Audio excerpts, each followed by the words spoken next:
Good evening. Hi, Good everybody. evening. Scott, how are you? I'm great. How are you? It's great. I look forward to this Wednesday shindig every week. As soon as it finishes, I'm like, oh, when's the next one? It's really a lot of fun. I don't want to do it every day. It's too tiring. But, we No, want to it's leave nice. people wanting more. But my goodness, it's a lot of fun. I've got some comments already, and we're going to do the introductions in a second. So how have you been this week, my friend? What have you been up to? I've been trying to work on a couple of new things, but Can you tell I'm, it? Can you give us a hint about what you're doing, or you don't want to give it away? oh yeah, sure. Well, one is not classical; it's the Yes album, and I think I showed the Yes Fragile that just came out in the Atlantic '75 series. I So heard it's very, very good. yeah, it is Not very that I would good. know.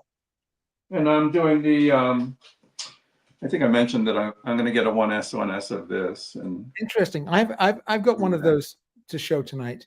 Yeah, yeah, and I did a video on. Yeah, very nice. yeah. Okay, so let's get the gang up here. Starting, of course, ladies first, of course, as Angie. Hi, Angie. How are you? Good, thank you. Lovely to see you. And then, Hi, of hi, course, Angie. Pleasure to be here. it's lovely to see you again. Of course, James, and All right. it's And lovely to see James. you again. And of course, standby and super sub always, Jack. Hey, Jack, how are you? Terrific. Good to be here. And a Well, special guest panelist tonight. You've seen him before. My dear friend Peter Purich from Montreal, the violinist and luthier. Hi, Peter. How are you? All right. Raring to go. It's lovely to see you, Peter. Peter's ready. He's got some records to show and some violin ones. Stuff ready. Armin already said hello, and Armin, we won't even talk about Armin because of that magnificent record that he showed last week, the yeah. Johnny Motzi.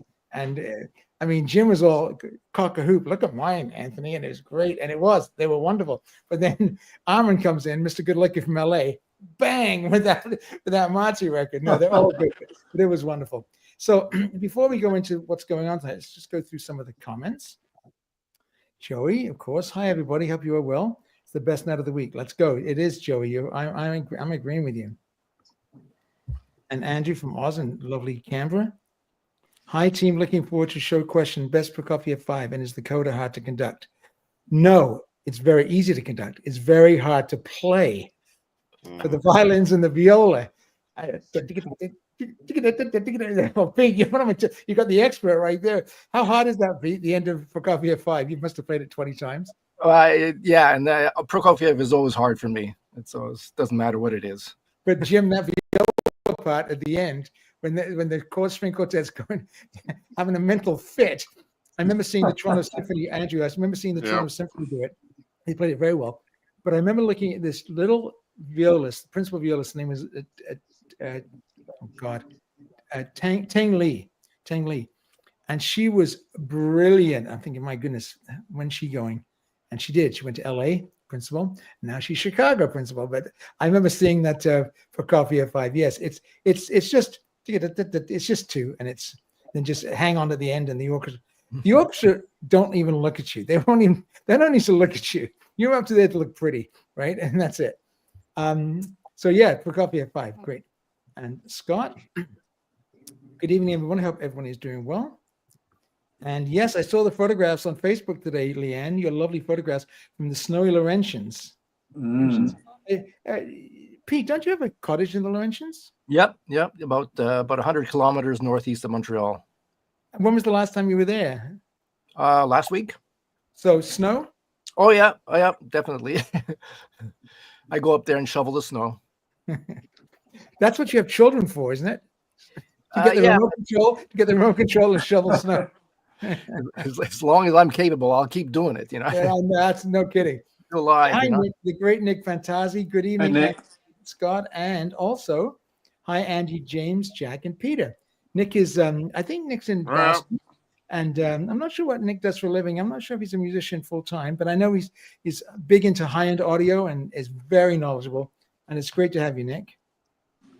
And Frederick, of course, is hello. Well, good to be here. Maybe an evening devoted to Baroque music sometime. That's a great idea, Frederick. Yeah. Sky, Jen, everything's okay. Sky's here. No. He's whooping it up. Good evening, all. Good evening. And Alan, I've got an interesting story for you. You inspired me last week with that Yarlung piano record. And of course, my jealousy of records knows no bounds. So I immediately contacted Yarlung and asked for a press copy. And I'm going to do a video. And they were like, they caught on to it. They're like, we're so honored. I said, really? I'm just going to do a video. So I'm going to do a video on about a lot of Yarlung releases. But they're a little bit slow because they've been not so much affected by the fire, but of course, like everyone in LA. So thank you, Alan, for that, showing that record last week. And James, Pete James' son is the principal, first violin of the Calidor String Quartet. Yeah, I know the whole group. Yeah, that's right. Good evening, everyone. Looking forward to hearing about some great records. Cold here. Thanks, Canada. Oh yeah, it's Canada's fault. Postal Playboy, and that is Jan. That's Matthew. Matthew. Hey, Matthew. Hey, everyone. I've been looking for a Beethoven Symphony 1 with audiophile sound on vinyl. Any suggestions? Let's do a round robin. Jim, what do you think? A Beethoven Symphony No. 1. Yeah.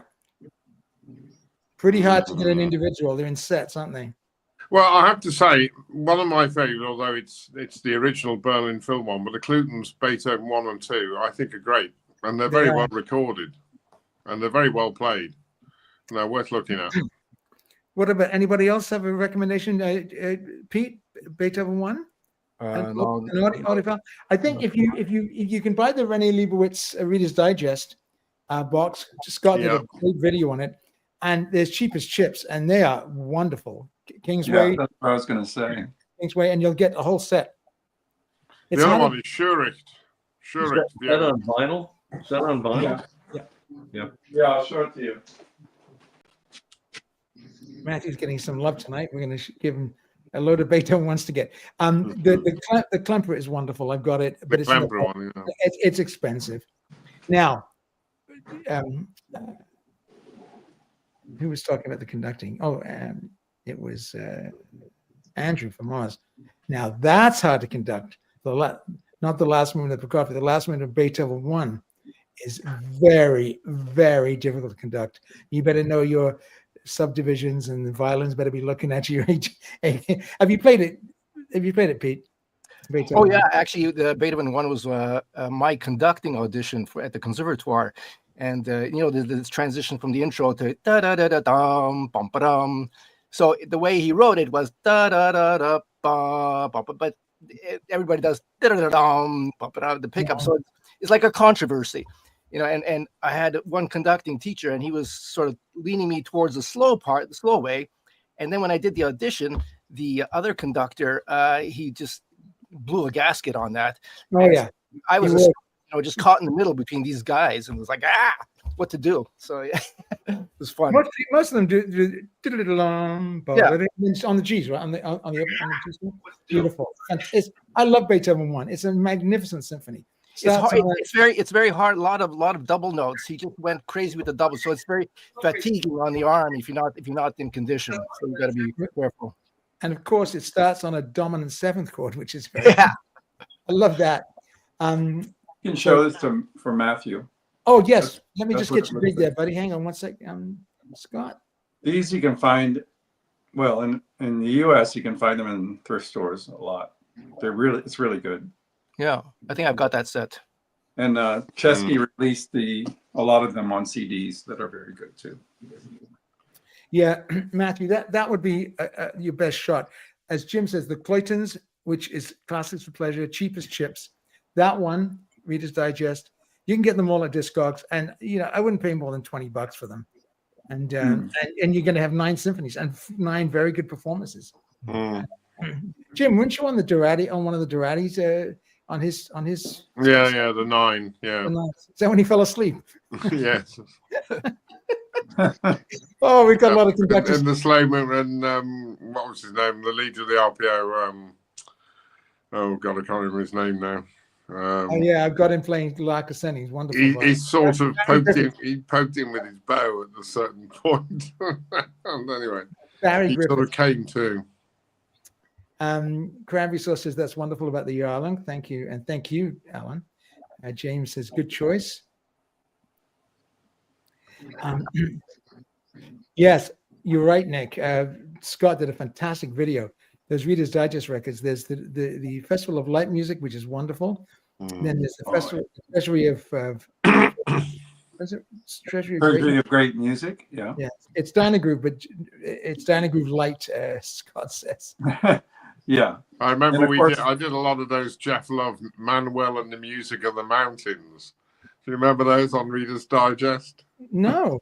No. Oh yeah, you can get them in the box sets. Yeah, they're quite hilarious. Anyway, And we have, ladies and gentlemen, we have audiophile royalty on tonight. Steve Whoa. Weston, my friend from Vancouver. Steve is doing extremely well. Has a live stream that you should all watch. Audiophile Roundtable. Steve has great guests on and is a wonderful interviewer and is a lovely family. Another gentleman like Carl, surrounded by ladies in his house. I don't know how he does it.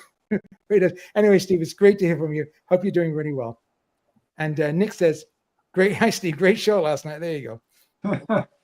And Matthew says, "Fantastic maestro and panel. I'll definitely seek that set out. I think that's your best bet, mate. I really do." And James, did you pick up your N31? What is that, Sky? Who are you talking to, Jim? Or we have several James. And Scott says, yeah, Scott's video on the Reader's Digest box sets is terrific. It really is. I watched it. Yeah, there's Steve. Thank you. Yes, 6 daughters. Thank you. I know, Steve, you're really in on the DG, the original source. They cut them hot. Remember that fun stuff we had? So you should come up sometime and talk DG. Okay, so I'm going to just go large for a second, if you don't mind. See my ugly mug a little bit bigger. I'm going to show a couple of things. Got a lovely ad this week. Triptych. You know Brendan Heinz, we interviewed him. It was 2 a.m. for him in Holland. He sent me this lovely note to all the reviewers. And he just got interviewed by The Absolute Sound. So that's wonderful. Okay. And he sent me 2 CDs. Now, this is quite modern. Doreen I'm not sure how you pronounce her name. Marcelli. It's harp, modern. Lots of music. Kaya Saraiho, she's the lady. I think she passed away, unfortunately. The Finnish composer, very, very good. That's good. I mean, if you like modern music, it's very well recorded. This one is very interesting. It's music by Morton Feldman. It's a little bit like Messiaen, and this is from a live concert. You got to be into that kind of music. It's really kind of slow and stately and very subtle shifting chords. But let me say something. I have not heard a recording on CD like this in a long time. It's a live recording. Do you know if you ever gone into a church or a synagogue or a mosque and you've hit the pew by mistake and it's echoed in an empty church, you get that beautiful acoustic. Well, that's what that's like. So that's really good if you like that kind of music. And 2 records to show that I got this week, and I want to talk about one. This is my friend Scott recommended this to me. This comes in one of the Reader's Digest boxes, but I just wanted to get it on the chesky. As Petrushka, 1911 version, French spelling. It's magnificent. I've got a video of it coming out tomorrow on the 2 Petrushkas that you need on vinyl. Please watch it. And as they say, like and do all that jazz. But really, it's magnificent. It was not cheap. It was about $80. It was for work, Jan. Okay. Jan just goes, Now this one I wanted to talk to you about, and Jim as well, and the panel.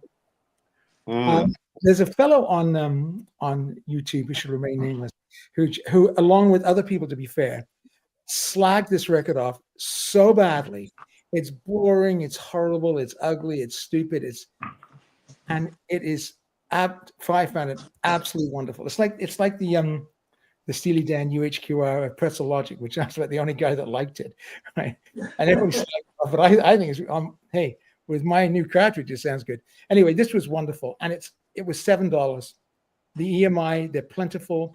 It's a beautiful cover, but Previn and the LSO, it's just fantastic. So don't always believe what you read. Don't always believe No, listen for yourself. it. Absolutely. Thanks, Scott. Well, I had him do it with the RPO Live of the Proms about 25 years ago, and it was fabulous. So, yeah. I actually saw Previn conduct that piece with the LSO. It was one of the loudest things I've ever heard. It was Yeah. amazing.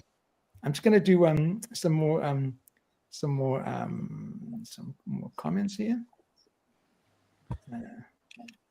Scotty says to Steve Westman, "We don't talk about Black Sabbath here, just an FYI. We're going to talk." Steve, you want to come and talk about Black Sabbath? You come up and talk about Black Sabbath. Kelvin, thank you. The Previn Manfred is superb. I thought so. I'm listening. I'm waiting for it. I bought it because I thought this guy just slags off everything, and especially LSO a lot. And it's not even James Myers, because James Myers in Cleveland, everything Cleveland itself. So anyway, We'll have to What's see that? if that's my Previn box when we're done tonight. I'll listen yes, to that. well, It'll probably be in there. That's all yeah, I'll say. not everything Previn did, but this was in the mid 70s when he did the Shostakovich 8. He did the Manfred. He did some just incredible the Benjamin Britten C interludes, magnificent. He did the Russian composers. Great. Yeah, and he did the Rachmaninoff 2 as well, which is Really fantastic. good. Yeah. So just to let you know what's coming up, on the 5th, coming up is Robert Wolfe, my friend from the Cleveland Orchestra, clarinet. I remember his first rehearsal. He called me up in the break. They're doing Petrushka, and he was all choked up. Anthony, they just played it through. They played it perfectly. I mean, it's perfect. That's right. That's in the Cleveland Orchestra. Amazing. And then, Jen, I wonder if you could get these 2 records for me, please, sweetheart. Actually, I can reach them. It's okay, damn it. I just did a video on these. Let me just go big again. Sorry, guys. I just did a video on these called Chasing the Dragon. This is Chasing the Dragon direct to disc. This is España, done in 2016. This is not direct to disc. It's Scheherazade, 2023. And they're both wonderful. If you watch my review, you'll see. But the reason... Oh, I'm just on a YouTube video right now. What's that? Okay. Oh, okay. Anyway, so look who's coming on February 26th. Andy Finden. He's the first Carl London flute. He's principal flute of the National Symphony Orchestra, and the Michael Nyman Band. And he was principal on both those records. So I saw him, and I'm thinking, oh my goodness, So I called him. No, actually, I sent him a text, and he called me. And we haven't spoken for 40 years. Last time we did a gig together, we did the Rite of Spring with the Young Musicians Symphony Orchestra of London. I was on 17th flute or something. He was on principal flute. He's a wonderful, wonderful flute player. So he's a wonderful guy. So he's coming on February 26th. So that's good. And these are coming up. I'll be buying that one. Anybody else getting that one on the panel? Dead silence. Nobody. Okay. Yeah, I was so disillusioned by that Peer Gynt that, boy, it's almost I want to hear. Jim for Chicago warned me off it. He said it was terrible. They're not all. No. There was. I mean, Steve's on tonight. And Steve and I were talking at the very beginning. There was a lot of FOMO, a lot of excitement, and some of the early ones were great. Yeah. But sometimes, especially when they're doing Carry-On. Yeah. Sometimes the Boston Symphony Hall, they don't manage it. So we'll see about that. But originally that was a very good recording. Now, have you heard of Yun Chan Lim? Anybody? Pete, have you heard of Yun Chan Lim? Yeah, a bit small. He won the Van Cliburn. Yeah, I just heard him. I did do some Chopin on the radio this morning. Actually, yeah. He's very good. He's the real deal. If you get a chance, there's a Chopin Etudes. If you get a chance to see him on YouTube, he's very limited on YouTube, but he has one with the Boston Symphony. I mean, he's a fantastic player. Any John Elliott Gardner fans here? Geez. Mr. Duke It Out. Yeah, well, that's is that the only person that Maurice Murphy actually punched in the LSO?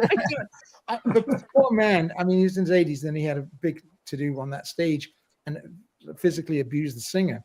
And they actually, I mean, he just lost every job. He's coming back a little bit now. But anyway, this is over 100 CDs for like it's on sale now, like for 130 euros. I mean, that's over 100 CDs, and it's all his archive stuff as well, which is amazing. The George Granville stuff with the big orchestras, not so much, but that's amazing. There's that coming up, and what else do we have? What other news do we have? Oh, that one thing. Oh, I've got this one coming from Chasing the Dragon, Vivaldi in London. I know that it's not the Four Seasons, but it's done at Sky Studios. Have you played at Sky, Jim? Sky Studios. No, sorry, Air Studios. Air Studios. Yeah, Air, I've played in yeah. Air Studios a few times. Yeah, what do you think? Big. they're lovely studios. Great acoustic for an orchestra to play because it's an old church and it's got like an octagonal sort of not spire, but like an octagonal dome thing, which it's very good. That's one of the reasons why it's such a popular recording venue. Yeah, it's really. I mean, so that should be fun. And what else we got here? Okay, Angelina. I listened to these. You were right.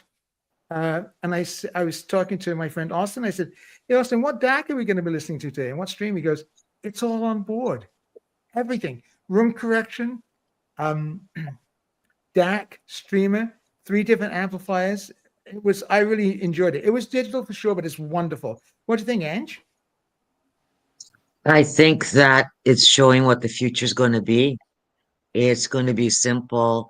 It's not, I mean, audiophile group, there's always going to be a percentage of people that are not going to accept this.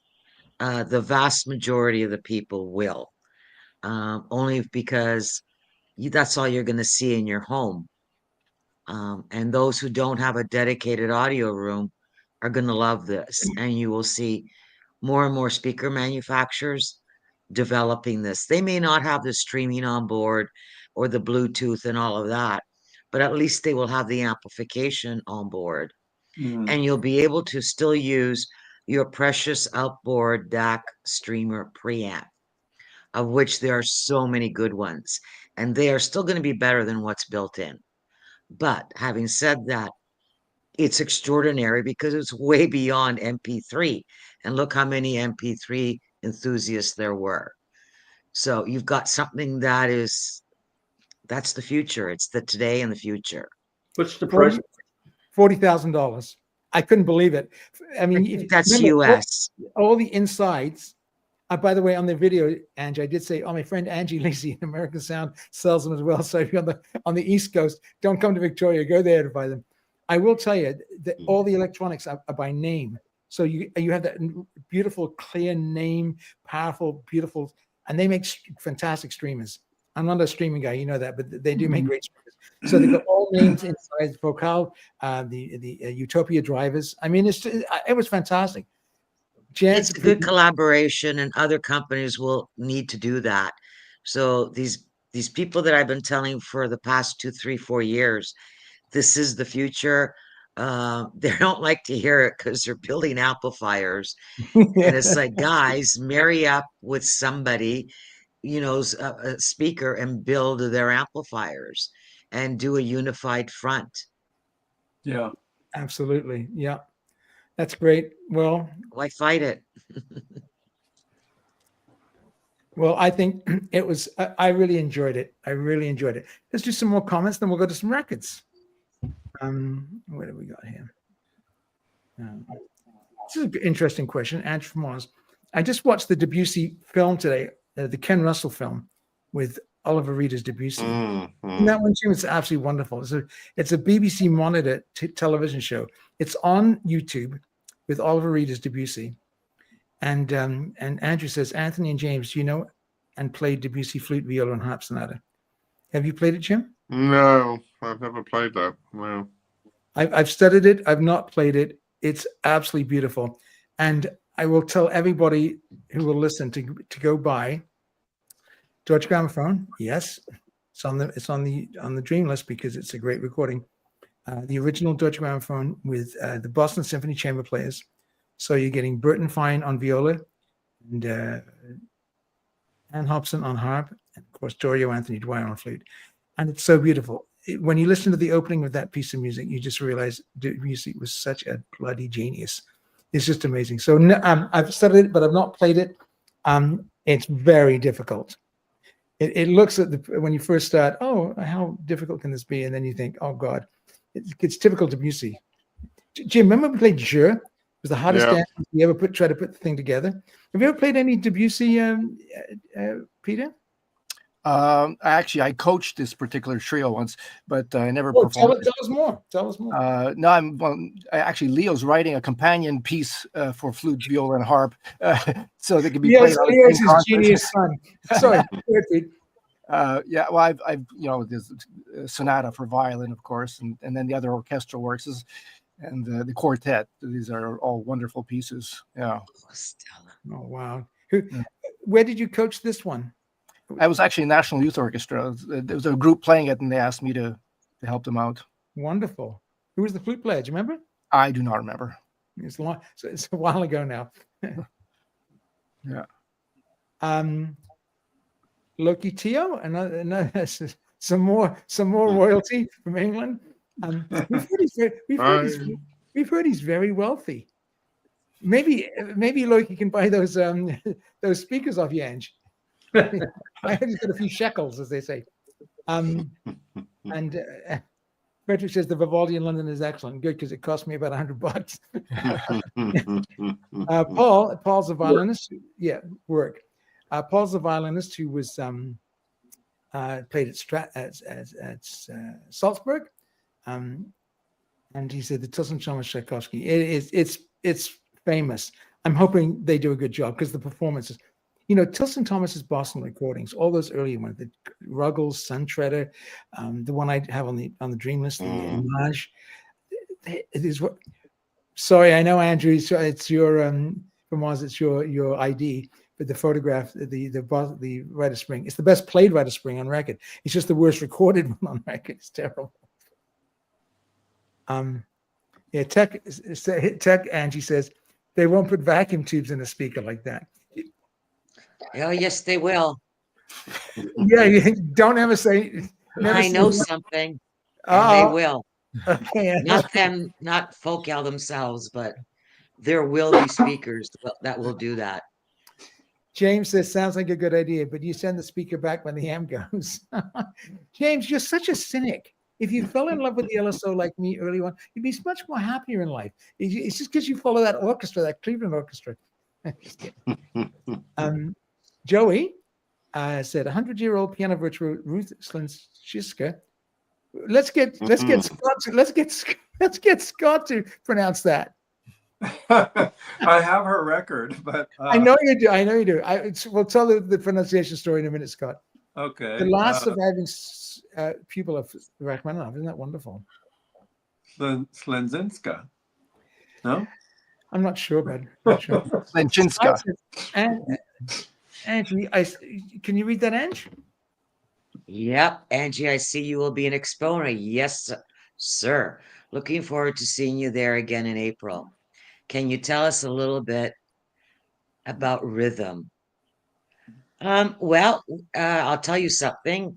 We're going to be launching something very special. So the rhythm speakers, Jacob George, who is the creator of rhythm, will be there. And we're going to be launching something really special.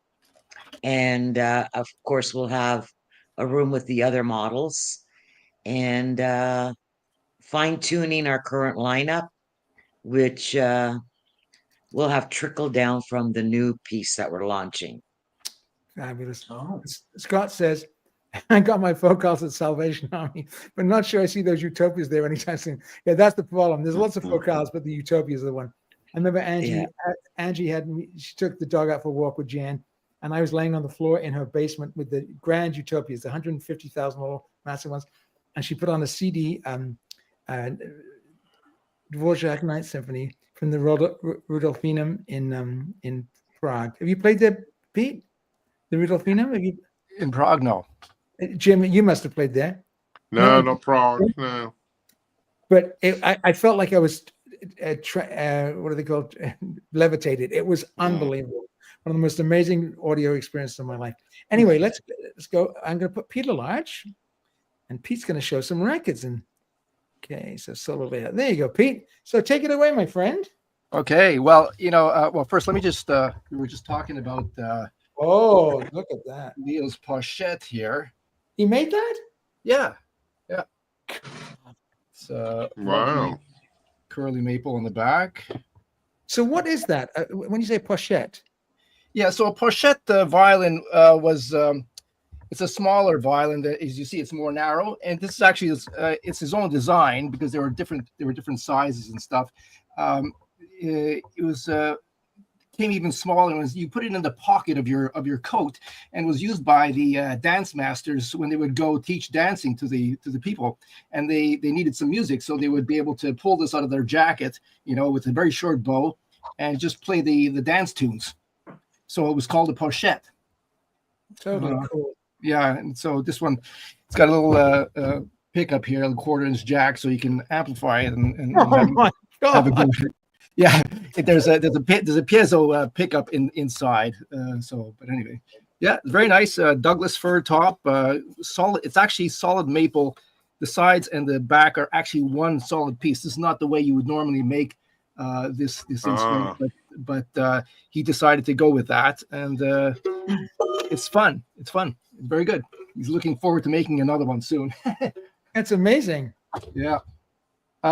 So I mean, you guys are all collectors for different reasons, and I'm not in the same category as you guys, but I thought I love stories. Just put the camera on your butt. Put the camera on. Are you gonna is that way? That's fine. Anyway, you like. Anyway, you like. So I'm gonna start off with just personal stories about records, and I hope you don't mind. No, go right ahead. Yeah. So this 1970, okay. Festival de Musique de Lion de Laval. This is when I met Anthony for the first time. So he and I were grew up in Laval, which is a suburb of Montreal. And this was a music festival that I entered in, the first time I ever entered in anything. And they recorded I won the first prize in my category. And so they made a record about the final concert. The only reason I'm showing this to you is because just to show you what great in Laval, what they had in Laval. So here you have Linda Poirier. She ended up being a violinist in the Orchestre Métropolitain. Jean-François Rivet, he ended up in the Montreal Symphony. Now he's conducting I Musici de Montréal. I don't know who this guy is. That's me over there. And then number 5 here, Louis Lorty. I know he won every year, every category. So Unbelievable. That's him over there. He was just so young, and he played a fantastic Schubert impromptu. So that's my first record. Well, that's an applause. That's an applause meter for that one.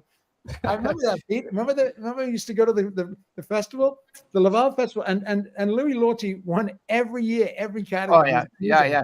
And the year after that, Paul Sheeman played, and he won for piano. You had Paul as a guest on. Paul was, I guess, a couple months ago. Yeah. So this is just like personal stuff that I like. So these records, the Musical Masterpiece Society. I don't know if you're familiar with these. Scott, I've seen them. Yeah. So the story I like about these. Well, first of all, when I was growing up, I had a couple of these. The Riccardo Naposo playing the Bach Chaconne and the E major concerto, also Paganini La Campanella. And I don't know where they appeared in our house when I was a kid, but I don't know where they are now, but I've collected a few more of these. They are fantastic story about how they came up. This was like a couple of brothers in New Jersey, in New York City. Their father, and they had this land which was owned. They rented out to the U.S. government for atomic research or something like that. And anyway, they were working in a chemical factory, and they were given this huge vat of resin, and they decided, because they were both music lovers and musicians, piano and violin, they decided to start pressing records, and this is the result. So they had this series, which was like a subscription series, and they had an office in the Netherlands, and they produced some really good sounding records. They also have those were 10-inch records. This is a selection of 7-inch records. I don't know if any of you guys have these as well. They're Scott, do you have those? No. No. If Okay. anyone would have it, would be Scott. These are 7-inch, and I gotta say, on my crappy equipment, they sound really good. There's like you get one movement of a Mozart symphony or something on one of those sides, so you Right. gotta have a whole bunch of them. So Fabulous. that's Pete. that. Are they 45 or 33s? They're 33. Oh, They're okay. 33. Yeah. Mm. One of my first 45s was Harry Belafonte Calypso. Oh yeah. Mm. This is a Yeah. 45. And I used to listen to this back in the 60s, time and again, until I finally found a CD of it. So that's one of the fun things. That's a classic. I like records with interesting, quirky bits. So I'm going to show you.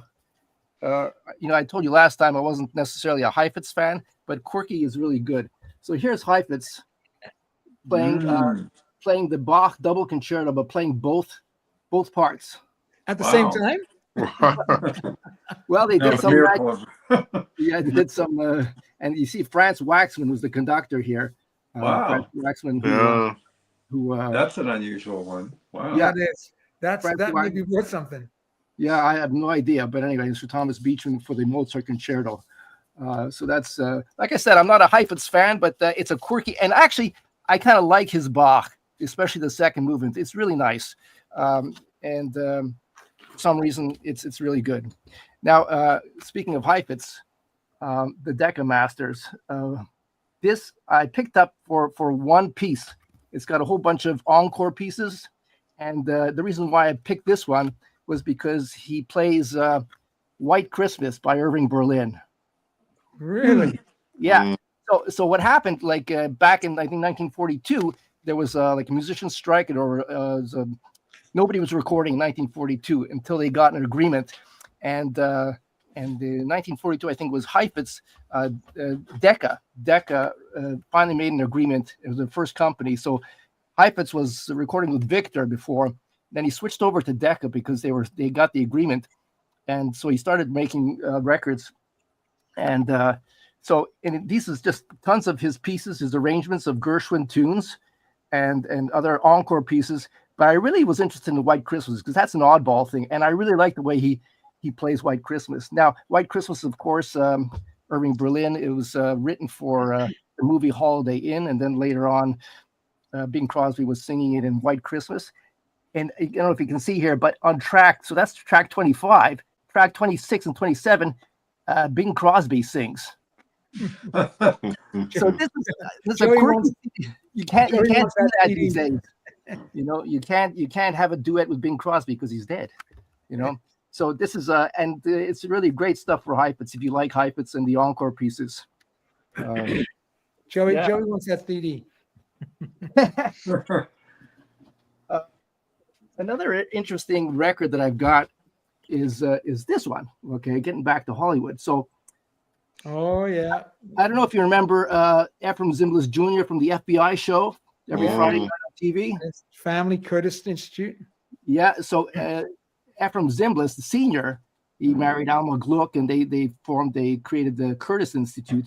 But their son, Ephraim Zimbalist Jr., he was also a violinist. He studied with his dad, and he eventually became an actor, of course.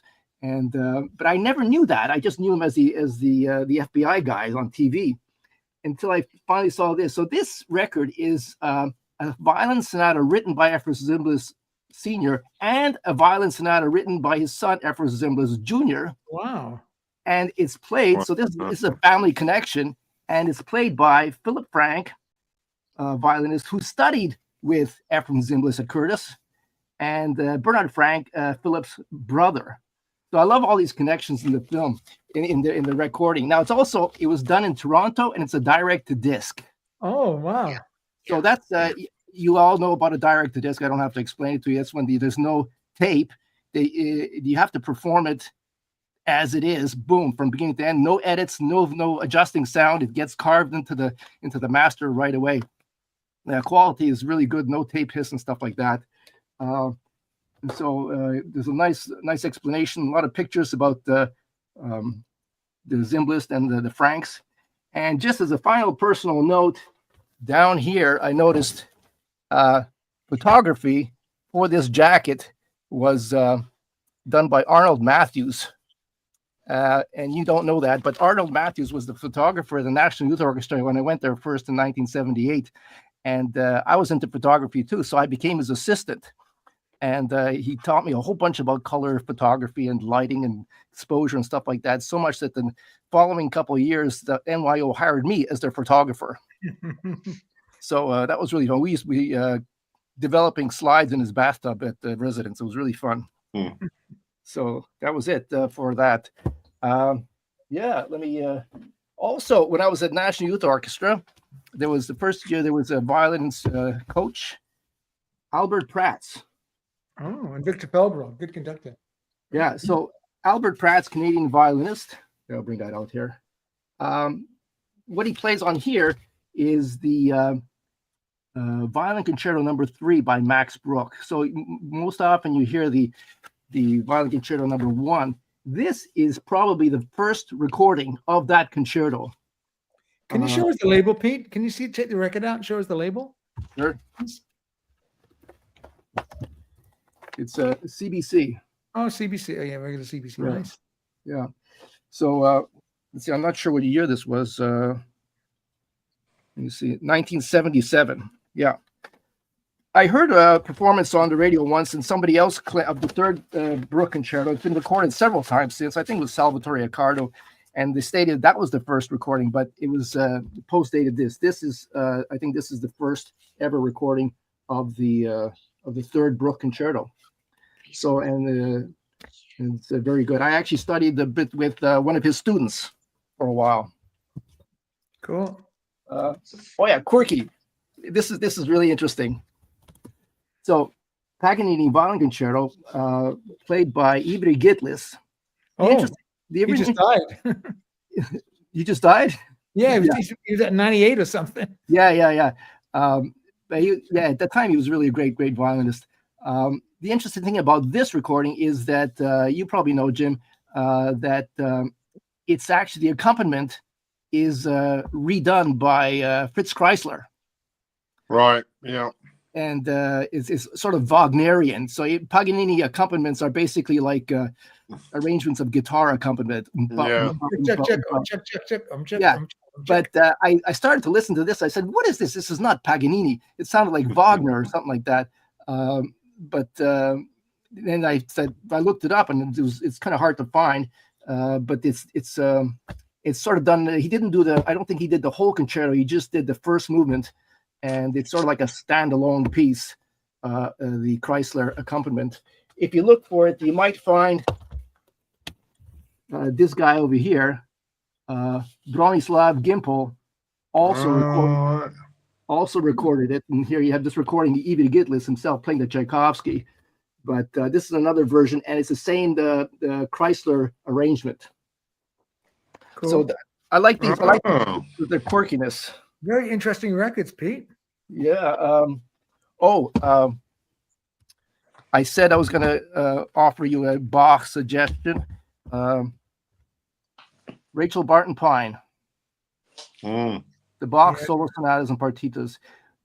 She does a very interesting thing. You know, with the Bach pieces, it's very difficult to blend the modern and the Baroque performance practice and stuff like that.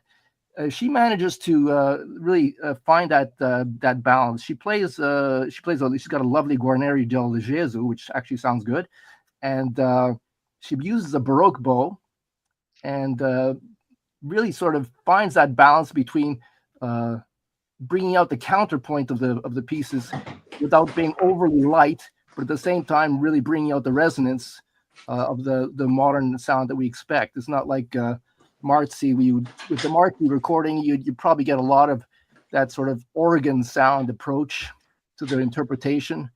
And with some Baroque interpretations, you might be overly light and too sparse. And I think Rachel Barton Pine really finds that balance. Hey, do you know the story behind Rachel? What happened to her? Yeah. It was like amazing that she survived. She was running in Chicago in the Loop, wasn't it? And she got her violin case caught. They closed the door, and the Yeah. poor woman was dragged under the train. And what happened after that? I mean, I was sort of like, people said, why didn't you just let go of the violin? But she kept hanging on to that violin. She got dragged by the subway, and so basically her legs got mashed up. So now she walks walks with a limp, and whatever. But no, anyway, she's she's really a wonderful. And she's a very fine violinist. Joey says, awesome, Peter, bravo. Question for you, Pete. Yeah. Can you read that? Does lower Baroque tuning change the way you play in bow? Yeah, well, so generally you're going to have a lower Baroque tuning. So normally the A is 440 hertz, and the Baroque tuning is about 415. That's about a semitone down. So instead of A, you're playing like a G sharp. It's going to bother you if you have perfect pitch, which I don't. So there you go. The other thing is usually you use that with gut strings, which already is quite a change anyway. And so you have to be more sensitive with the gut strings. You can't force them. They're not gonna kick back. They're just gonna give you way more color and sensitivity. For one, you can lower the tuning on a modern instrument, and in some cases it'll sound warmer, perhaps more resonance. It depends. Every instrument's sort of unique. The thing you have to understand is that strings are manufactured and designed these days on very sort of close tolerances, so that they're actually designed for a very specific tension. So if you take a string that's designed to be tuned at A440, it's meant to be at a particular tension. If you bring it down to 415, the string might not be working at its optimal. So it'll still work, it'll still sound. It's just that you might not get what it's designed for. Whereas gut strings, they're designed for a lower tension. Well, at least they're designed for a pitch. I don't want to say lower tension because the tension could be even higher, but they're designed for a specific pitch. So fantastic. Pete, you have a couple more records to show us, or is that it? Let me see. I think I have. Oh yeah, this is. Let me just put you up for a couple more minutes, and then we're going to go to Scott. Yeah, and then we'll do it. And Jim has a very special one tonight. It's going to blow us all away. So we got to get to Jim as well. I know you guys love the violin talk. So this Albert Spalding. Wow. I don't know if you guys know about Albert Spalding. You might have heard about Spalding baseball equipment. Yeah. Yeah. It's the same family. So he grew up in the Spalding family, and so with lots of money, and he was actually quite a fine violinist. He was very talented. They went to Italy, and where he grew up there basically, and studied in Italy, and went to Bologna. And when he was 14 years old, he tried out for the professor level, and it's quite a rigorous exam. And later on, he found out that his accompanist was Respighi. But they awarded him the 48 points out of 50, and he was only 14. And there was only one other person that they actually awarded that young. There was a precedent. 133 years before that, it was Wolfgang Mozart that got that honorship. These are a series of records. These are fascinating. So I know you guys were talking about Oistrakh and Kogan. This is Igor and David Oistrakh. The thing about these records is that I'm going to show you this one last. These are all Melodia records. Wow, there's some great records here, Pete. So if you notice that it's in Russian and English. Oistrakh. These are all Melodia records. Here's another Kogan. Melodia. What do you think of Kogan, Pete? I mean, Jim and I are both big fans. What do you think of Kogan? Mr. KGB, yeah. Absolutely fabulous technique. Just a little bit on the cool side, you know. Just a little bit, but there's a definite mastery there that you can't deny. This one is interesting because it's an English, Russian, and Armenian. So the story behind these records that I have is pretty cool. I don't know if in 1967 there was a World's Fair in Montreal, and the Soviets they had a pavilion there, and it was actually quite an impressive pavilion, one of the better ones. and they brought a whole bunch of records that they would sell there. And I didn't buy any then, but about 10 years later, a friend of mine said, "Hey, I noticed that there's a liquidation place in Montreal." And yeah, Aramis, I figured you'd have that last one because it's Armenian. Yeah, here you go. Armin's the handsome LA fellow. Yeah. And so what happened was that when the Soviets left the pavilion, they left a whole bunch of junk and stuff they didn't want to take back with them. And somebody collected all the stuff left over. And then like 10 years later, they were liquidating. So I would go to this place and they just had bins and bins of these records for like $1. Okay. There you go, Jim. There's a cheap. And so I just picked up 99p. whole bunch. Yeah, there you go, 100p. I just picked up all these records for like nothing, and they're absolutely brand new. Yeah, Fabulous. Wow. Jim, I'm fascinated. I'm intrigued. I'm putting you big. Okay. All right. Well, I'll only show three. The first one actually is Alan Rawsthorne on Lyrita Symphony Number 1, London Philharmonic. John Pritchard. They're all great. The Lyritas I just got recently. And it's it's virtual. I bought this in the sale many years ago for about 90p, but it's a fabulous record. But I suddenly found it in my store the other day. Who's the composer? Alan Rawsthorne. Alan Rawsthorne. He was one of the Manchester Five with, he was sort of the early runners with, Harrison Birtwistle and people. They were all knocking around in the 60s. The next one is actually an interesting, it's a mono-decorator of clubs, but it's the original Clemens Krauss Vienna Philharmonic Strauss concert. The very, we have it all, and Mooty's just done the last one and everything. But this is actually the very first one, because, of course, Clemens Krauss died in 1954, I think. But again, I found this the other day for 90 cents or whatever. Those Ace of Clubs, eh? Oh. Virtually brand new. I mean, Made in England, the magic words. Yeah. I've got another one which is now. I don't think I've shown this one before, but I love this. This is Schumann 3 with Carl Schuricht and the Paris Conservatoire. Oh, look at that! And again, that is virtually it's mono, but it's a lovely. It's in lovely condition. I'm a Schuricht fan. Wow. So there we are. Now the final one. Here we go. Get ready. All right. Oh, Eva. Eva Bernatova. Oh, she was a professor of piano at Trinity and beloved and quite fearsome. She was quite fearsome, wasn't she? Oh, she was. But this won the Grand Prix du Disque in Paris. Must have been about I'd love to get that record. How does it sound? It's a mono recording, but again, it's in perfect condition, beautiful condition. Oh, I'd love to get that record. Sky recommended the Janacek Quartet. And I bought it, and it's wonderful, just gorgeous. Well, she plays this with the Janacek Quartet, which must be the original Janacek Quartet, because it must have been about 1960. I don't know if it's got a date on it. How does she sound on it? She sounds wonderful. It's great. 1962. 1962. So she was. So she died last year or the year before. She was about 95, wasn't she? Yeah, she was. She died just recently. As a tech writer. Scott, can you read that, bud? Russian recording technology was fantastic during 1950 to 1960s. It developed in isolation from the West due to the Cold War. Unique qualities compared to the West. Melodia Records will highlight. Thanks, Tech. Great. Yeah. Okay, Scott, I'm going to put you the big bud. Okay. That's our star pressing matters. Let me get a little more light here.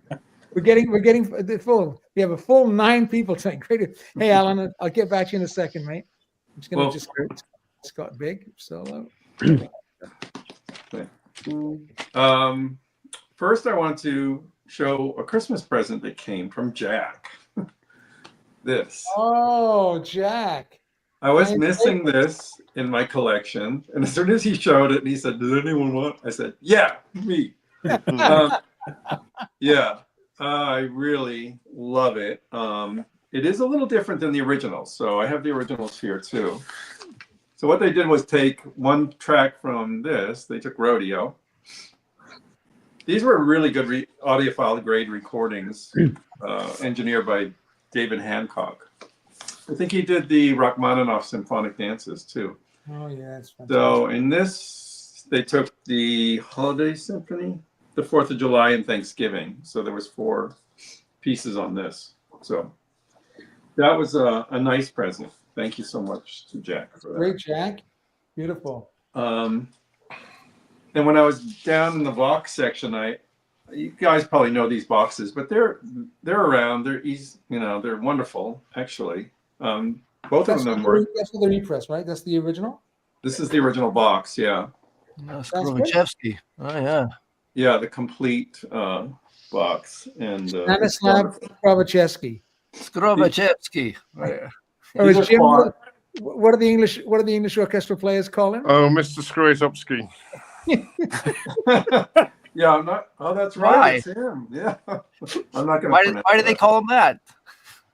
I don't know. He had a hit and miss career with the Halle in Manchester. Some people loved him, and some people thought he was terrible. So I did a series, the entire Beethoven 9 symphonies with him, and I kind of enjoyed him. Yeah. Tell us, Pete, what'd you think? Oh, I enjoyed him. I mean, he was a little older in those. Well, that was a while ago, but he was a little shaky, but it's remarkably clear for being a little shaky. yeah. Ba ba ba ba. But it worked out fine, and it was very nice. Very nice. One of the better ones that I've performed. Cool. Very cool. Yeah, I took a little flack trying to pronounce his name on my last video with Japan. The correctors, the grammar correctors came out, and yeah, Polish is very challenging. Polish is a very challenging language. Very challenging. This is another box from that series, the Vox box. Oh wow! All the works. Yeah, This is great too, Slatkin. And I got a third one here. It's not as well known. Rachmaninoff Orchestral Music, Leonard Slatkin, St. Louis Symphony Orchestra. I believe this is Mark Obert. If you know him, that was a great engineer. Elite recordings. These are great box sets. So they open the Vox and Turnabout kind of. Yeah. And someone gave me this in a batch of records. I hadn't had this one, so that was nice to get. Is that UK pressing or Holland pressing? UK. Have you tried Morphi, Scott? Of this one? Yes. No, I never did get that one. Yeah, I think you should. I would love to see your opinion on that one. Okay. I'll see if I can track one down. But this is my first time having this. I have so many London records, but not that one. And then a fan of the channel. I don't think I showed these last week. No, that's a great one. Yeah. A fan sent me 1S pressing of this. Because the classic records is you can't listen to it. It's so bright. I remember that. But the original, I bet, is gorgeous. I can't wait to see what. Oh, is that Martineau conducting? Yes, yeah, it is. Buddy there, Martineau. Wow. Mm-hmm. So underrated, that man. And this one was sent to Juilliard String Quartet. How's that? That is fantastic. That is 1S. Guys, just want to ask you all a question about this. That record there. I got the analog phonic. I've been asking Loki Tio about his opinion because he's got quite a few of them. And it was The Death and the Maiden, analog phonic. I'm thinking, great. It was unlistenable. It was like the classic Slavonic dances. It was cut so hot, as Steve Westman says, it cut hot. It was cut so hot, it was unlistenable. And so but analog phonic have so many great issues, and it's a Korean company. Right. Anybody got any experience? I know Loki has, but anybody got any experience with analog phonic? I never bought any. I know when I did the Lark review, some people mentioned that they had it out too. That's right. Yeah. Well, anyway, if anybody, let us know. Write us, drop us a note sometime. And Loki, if you made a decision about those, they say slide into the DMs and let me know what they're like. Do you have a few more, Scott? Yeah, just a couple more. Okay. This is the one I have Oh, out yeah. now, the review I have out now. So this was really interesting. This is the Analog Productions, and this is the 1S that I've had for years. And boy, wow. The 1S was such a pleasant listen. It was so beautiful, just perfection. Kenneth Wilkinson again on that one. I bought a 3S. I didn't go with the Analog Productions. Yeah, I'm I think following my friend. probably a better dose of the magic that's on that 1S. And this is, well, these living stereos are coming up. I have a few of these. So this is the Analog Productions new one, and a couple of older ones. See Alan's comment, Scott? Oh, that was a great review, Scott, on the Rubenstein. Is it? I was corrected. I kept saying Rubenstein. I think Or I it's. said Rubenstein, and they said Oh Rubenstein. no! Yeah. I said Debussy. They said Debussy. Oh no! Hey, it's quite a few analog phonic thumbs up here. Thanks, guys. And one last one. You're not going to believe this. I don't think many people have ever seen it. I have to back up for it. Oh, the aristocrat of orchestras. I love that. Yeah, on a dyna groove. They can whistle Dixie. Oh. This was just given to executives. It's got 2 lithographs. Wow. The record's in a pocket. Wow. You've probably seen the regular releases, like in a bright blue cover with the same art, I believe. But that is, it's rare. Like there's not a lot around, but I don't think it's valuable. I've only seen it sold once. Armin says, "Wow, I think you just trumped Armin's." And that's it. That's it for now. How does it sound, Scott? It's Dynagroove, and it's Leinsdorf, so it's okay. I don't mind hearing it, but I much prefer the Decca recording of that piece. A few analog phonic things. I was so disappointed with that that one. I just thought, oh well, I'll just leave it. But maybe I'll dip my toes. I want to do a video and not so much written review. So now, welcome Alan, and welcome Sky, and welcome Brian. So we've got DC in the house, we've got Kansas City in the house, and we have Maui in the house. So let's ask Ryan, do you have any records to show? Yeah, I just had Kansas City in the house. My oldest daughter lives in KC. She got to visit for 2 weeks and defrost for a little bit. But she's back there. She said it was 9 degrees the other day. Yeah, it's cold. Talking about Melodia, I have Oistrakh and Richter playing Brahms and Franck Sonata. Melodia. This is pretty quiet for Melodia. It's one of the better ones that I had from them. You had I've had the alto high fidelity of this, but Anthony's video inspired me to try to seek out a Polish type. So I found one for $10, and it sounds fantastic. It's a lot better than the alto high fidelity. Yeah, the alto is kind of disappointing. This one came from the library, so I think the height.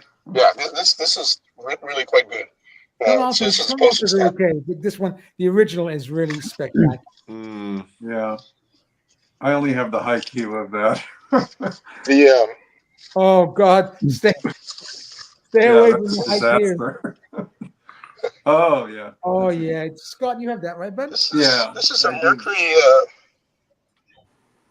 I love that one. So it's a Mercury of Barbaroli with the Holly playing Vaughan Williams Symphony 8, number 8, Butterworth's Shropshire Lad, and Bax's The Garden of Fond. This seems unusual for Mercury. It is. Go ahead. It is. I've got a Pi original of that in the UK. You remember Pi? Oh yeah. Yeah. But it's very interesting that music. I guess George Butterworth wrote a Shropshire Lad, which is what they call him an English idyll, and it's absolutely gorgeous. It's very beautiful. both Jim and I played it when we were at school together. I will tell you. Do you want to tell him how George Butterworth died? Yeah, well, he was killed was it a month or 2 months before the end of the First World War? He was 21, the Battle of the Somme. Yeah. Got killed. Can you believe that? Oh, wow. So sad. And a great composer with great promise. Sorry, Ryan. I just wanted to go ahead. Okay. Yeah, The Garden, it's a beautiful record. the Garden of Fand is a great piece as well, isn't it, Ryan? I like that piece. Yeah, the music on this is very, very well recorded. They're beautiful. If you have this particular one that I have, they made a mistake either in the labeling or in the order because they have them mislabeled. They have Shropshire Lad instead of Garden of Fond and vice versa. So if you do have this, if you're not familiar with music, make sure you know what you're listening to, so you don't get them confused, because there is a mistake on how it's labeled on the Mercury. Or at least the version I have. I'm going to look out for that I record. also have this.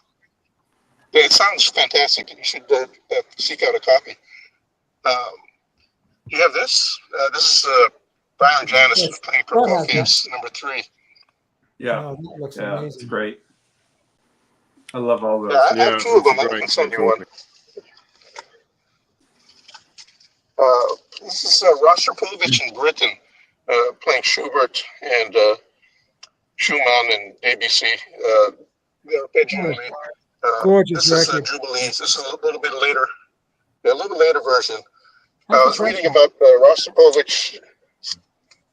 This one's not the best. So this is a little bit later. It's a Jubilee. I'm trying to get the London. The deck is too expensive, but the London's not that bad. So I'm trying to get one now. I like the recording. This pressing is not the best sounding to me though. So I'm trying to upgrade this. So apparently, when Rostropovich was dying on his deathbed, when he was past being able to speak and communicate, his family was playing records for him, and they knew this was one of his favorites. So they played it for him, and they say that while they're playing for him, tears are coming from his eyes. Because Britain was a great friend of his. Oh yeah.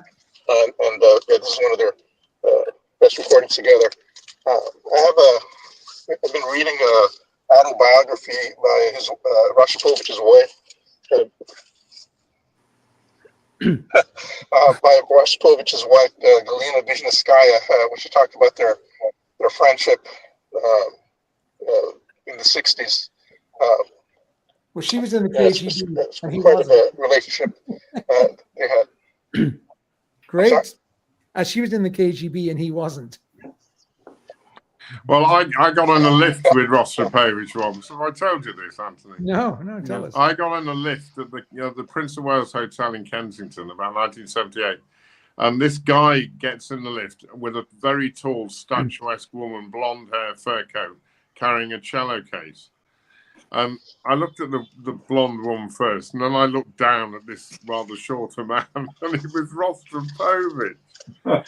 And I thought, no, it can't be. And he looked at me, and he turned and looked at the woman, who was quite stunning, and he looked back at me, and he had this huge smile on his face, like, yeah, look what I've got, you know. He was, yes. Anyway, the lift doors opened and they both toddled out, but I'll never forget that, you know. Well, I tell you, it's lovely to see everybody in the panel tonight. And Scott said the screen is taking on a Brady Bunch look. Yes. Where's Jan Brady? Which one's Jan? Angie, do you have some records to show tonight? I have a couple, and I also have some CDs, so I'll replace Carl's section there too. So this is the first record that last week you were saying, what was your first record of the year? Yes. This was that mine. was Guys. Oh, what the hell is it? Oh, Oh, look at that. Oh, it's a perfect start, Angie. And then there are other records that they have. Beautiful. This was really good. I listened to it twice. Here's a bargain from the good old days. Oh, yeah. Oh, yeah. Start.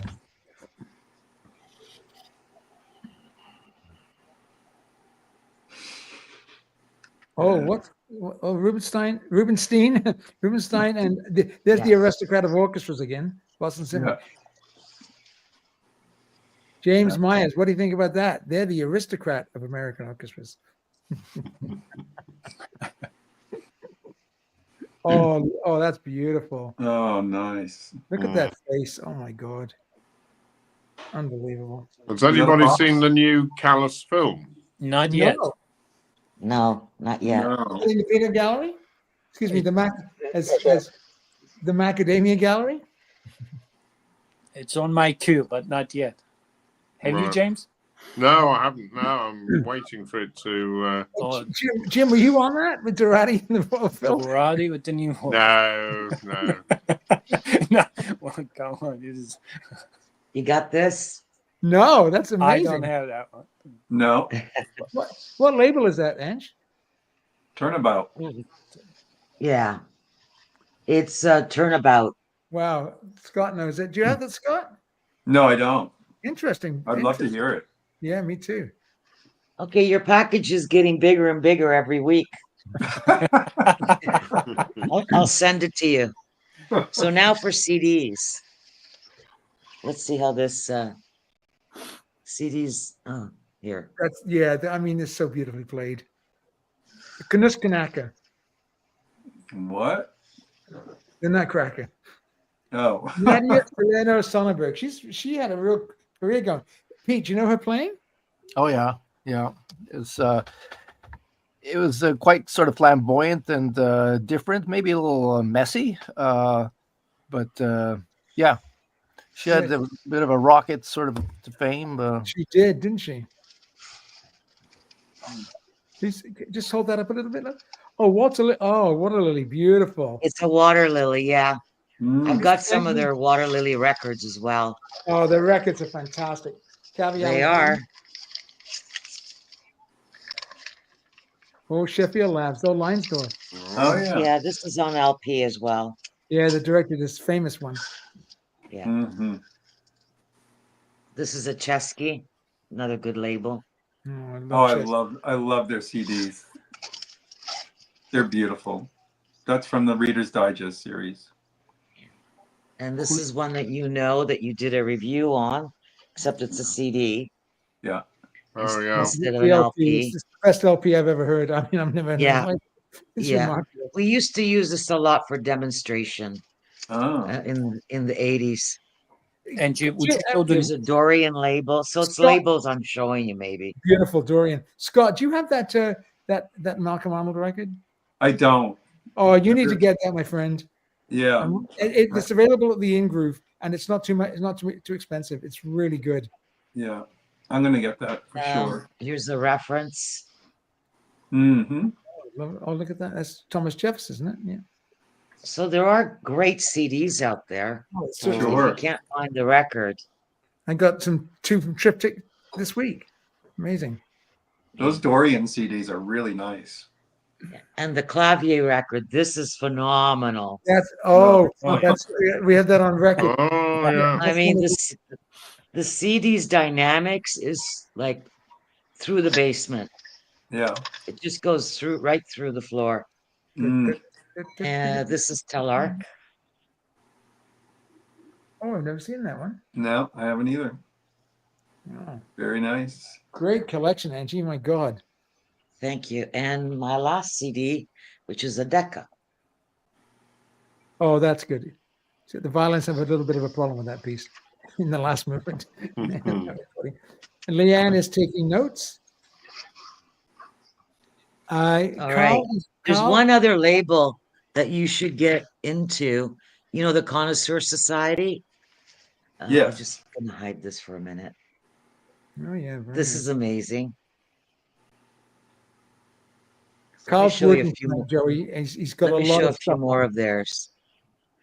But if you can find any Connoisseur Society, I used to sell them. Yeah, they're I'm very sure I good. have a box somewhere of them. Okay. Sign me up, Angie. Okay. There's two more and then I'm done. Oh, Charles Griffiths. Yeah, Tell you interesting. where. Giles Tomlinson Griffiths wrote a famous flute piece called Poem for Flute. And last one. Who's that? Don't know. Can't read it. And I'm done. Wow. Great, Very Ange. nice. Thank you, Angie. Let me just get My you pleasure. get you from the exit. Okay, we've gone around. We've had the fabulous Pure's amazing collection. Scott, Angie, Jim, that Bernatova. I'm going to look for that on Discogs. We have Sky. We saw Ryan's records. I'm going to be looking for that that Mercury. Sky, we haven't seen you for a couple of weeks. Did you have some records to show? Sure. Is Steve Westman here? Here are bills. What's that? I'm Steve Westman. If Steve Westman is here, here's bills. Beatles, Stones. Where's Steve Westman? Repeat. Wax number. We love classical here. That's the wax number. But, Yeah, we're on the Yeah. classical corner. We love that. I Just like have a- Westman. Steve Westman is good. Okay, this is the triple concerto Beethoven. Oh, It's a Oh, yeah. new release. These three has quite a bit of chemistry, and they play it beautifully well. So if you really don't like, you can actually stream this. If you don't like the triple concerto, just stream it to see if you like it. But just pay attention that they do have quite a bit of chemistry, and their interpretation and sound quality is really good. So I do recommend it. It's in Oh, Decca. great. He's a 12. wonderful pianist, Benjamin Grosvenor. He's on social media a lot. A great guy. Oh, Angie, can I one sec, Sky? Yeah. Angie, what was the last CD, Angie? The last CD. Oh boy. Hold on. That was the Connoisseur Society one. Yes, with the Galina Heifetz. lady Yeah, the lady was holding a violin. Yeah.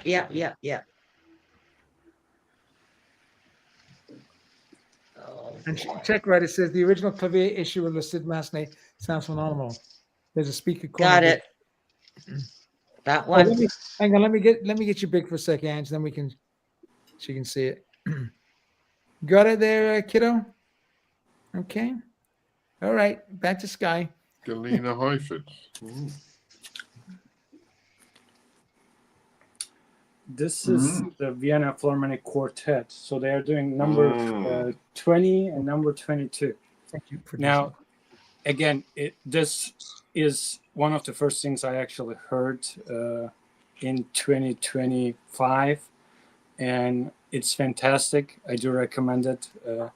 It's vivid, and they play velvety, and it's fantastic. It is CS 6231 with Wow. the Philharmonic Quartet. Oh, They you just actually got did there. quite a bit. I think they did the Schubert. If you can find one, that's a good one too. It's really good. It's really good. Okay, last. Matthew says he loves that Mozart record. It's by far, I think, one of my favorite record I purchased on 2024. Oh, Sokolov. It's Yeah. the Sokolov. And he performs this live at the I don't know how you say it, but Haydn cell as Esterhazy Palace. Esterhazy. That's Esterhazy, Haydn. yeah. And- Haydn was the music director. Yeah, in the music director. Esterhazy So Palace.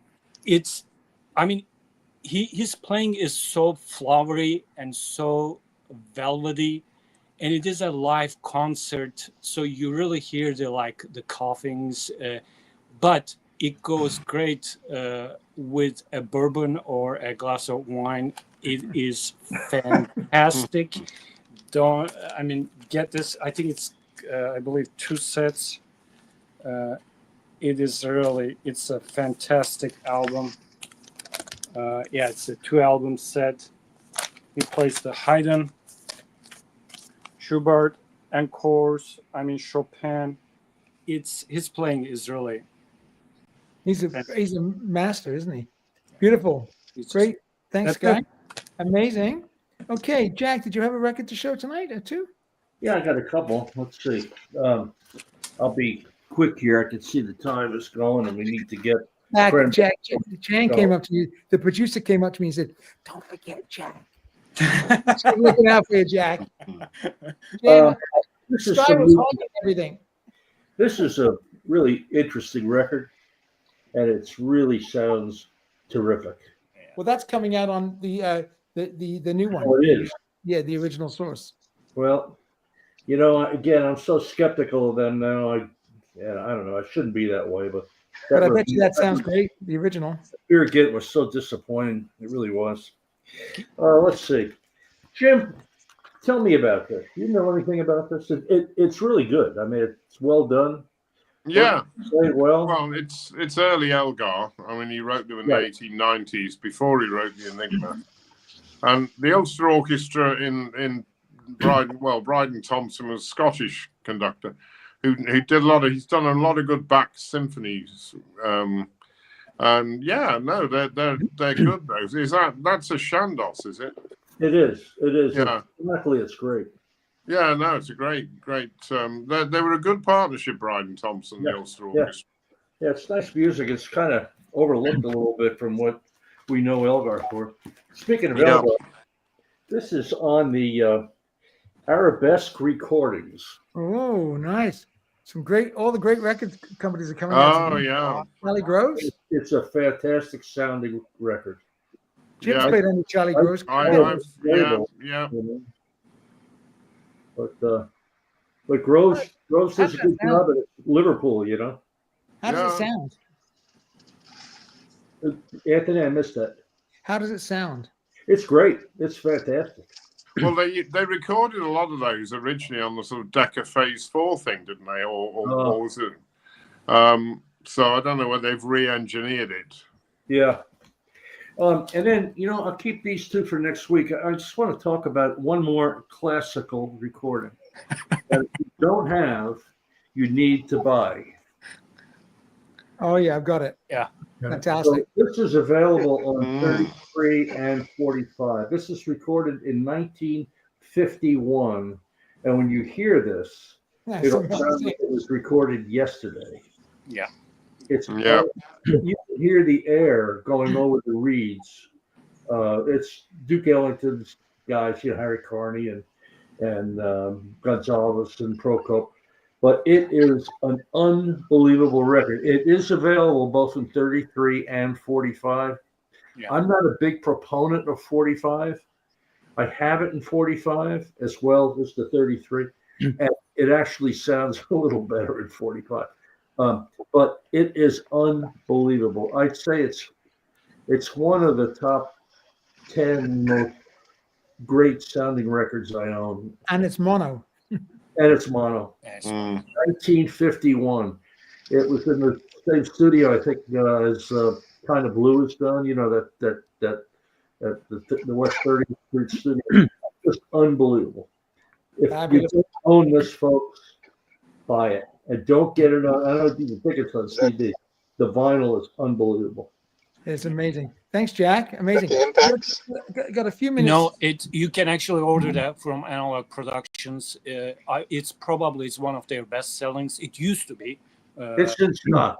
I checked before we came on. It's in stock at Analog Productions. Yeah, I have the 45. It's a good one, Ryan. Yeah, I have that. Yeah. Unbelievable. Hey, Alan, do you have a couple of records to show? Yes, I do. Okay. First, I just wanted to refer to something that Peter mentioned earlier about Spalding. Oh, yeah. Got the gloves. Yeah, this is from 1967. Okay. Carl Yastrzemski was the Triple Crown winner. Oh, yes. Yeah. Player. Okay. 44 home runs. Love added 326 and 121 RBIs. That's Carl Yastrzemski's. That's his glove. No. Well, it says Carl Yastrzemski in here. It came out in '67. Oh, okay. Wow. See it. But anyway, this was the one that. Look at that. Yeah. So, I got this. I got a whole box of records in 1992, and I divided up by the total I paid. This cost 10 cents. Whoa. I'll give you. Last week we were talking about Wagner, The Ring. And so this is the George Solti box set that has 6 records. I don't know if you're familiar. The highlights? Oh, the introduction, yeah. Yeah. So it has some records where a narrator discusses all the music and their books so you can follow along. And then just if I can, I just finished a book today by David Mamet called Chicago, and it's a detective story set in the 1920s in Chicago. And if I can just read one paragraph, this is a newspaper editor talking to another newspaper editor. He said, Crouch, who was the boss, had taught him, look for the unresolved chord. It's like Wagner, he said. The effing thing goes on and on. I can't follow it. There are Norse gods and goddesses and fairy spirits of Valhalla and some such. And the thing goes on till half the audience is dead. But at the end, so they say, there is one final chord which resolves the entire Teutonic mess. And then, Is that David Mamet? The David Mamet. Oh, yeah. Yeah. Came out. Yeah. Oleana. And, So then that's the records. I have can I just? this Oh, one. yeah. Oh, Jack has that, I think. Yeah, that's great. Yeah. Very I have good. that This is too. the record itself. Peter Warlock was a strange man. He used to throw, his real name was Philip Heseltine, and he used to throw cats out of windows. He was a real wackadoo. And then I got this one, which is interesting. Oh, yeah. And really, it sounds good. And, it's so different from most classical music because it's really kind of jazzy and springy. It's on Very non sure. records. Oh, yeah, the Mio. I like that. And then I got this one, which is on Erato. Right. And this one, Scythian Suite, Prokofiev on London. Oh, yeah, that's a great piece. That's Alan. I forget the guy who wrote the music for that movie when he falls out of the Nakatomi Plaza from the top floor. The composer totally rips off the Scythian Suite, like completely. Wow. And then, Die Hard. That was the movie. Die Hard. Yeah. oh, and then I got this one. Oh boy, yeah, that's Yeah. getting up there. Oh, yeah. That's the original, right? Is that a? Yeah, that's is the that- original. It's on this one, Oh, now it's still going to be expensive. Yeah. This one, again, I found this for less than $3 at getting the senior discount. Are you Fantastic. kidding? Wow. Yeah. And then my last one, Yeah, go ahead. I haven't played it yet, but Oh, it's famous. Oh, Great. yeah. recording, yeah. so that's it for me, but thank you. Oh, thank you. Thanks Thank for coming you. up. I just want to put up Jennifer's comment. Hi, Jennifer. I think you're new. I'm not sure. I think you are. Does anybody recognize Jennifer's name? No, I think she's new. Yeah. She says, thanks for all the Elgar, one of my favorites. I just did. That means she conducted. I just conducted a wonderful transcription of the Enigma. Wow. Where do you conduct, Jennifer? And where are you from? And we'd love to hear from you sometime. Coming up sometime. Tell us some stories. So that's about it, guys. We just got about a minute left. We'll just go around the round robin. First of all, to the Peanut Gallery, thank you for your questions tonight. Amazing. And even though we all have all special guests, thank you, Peter, for coming up tonight. My oldest friend and just a wealth of knowledge. Brilliant musician, amazing family. And Jennifer says, yes, I'm new. Well, welcome, Jennifer. I think we're on episode 48, and we've got a lot of great guests coming up as well. So, but coming up sometime. Angie's is Angie. Well, Jan's popped on, but is Angie the only lady that we have on regularly? Do we have any other ladies? So come on up, No. Jennifer. Okay. Time for more. Is that done? Oh, yeah, we have Leanne, but Leanne's always in a jammy. She's not coming up. She's up in a shoot, all snuggled up in her jammies. And Joey says, "Welcome, Jennifer." Oh, and Jennifer's from St. Louis Obispo. Love your sessions. Thank you, and you're welcome. Come up anytime, Jennifer. Okay, guys, that's about it tonight. Has anybody got something exciting happening musically this week? Yeah, we have a concert. We have, I think we're gonna do Sensa Organ Symphony on Saturday. What else they're doing? Let me see. They're actually doing the Debussy Prelude to the afternoon, and then they're doing the Jacques Ebert Concerto for Flute and Orchestra. Oh, who's the flute player?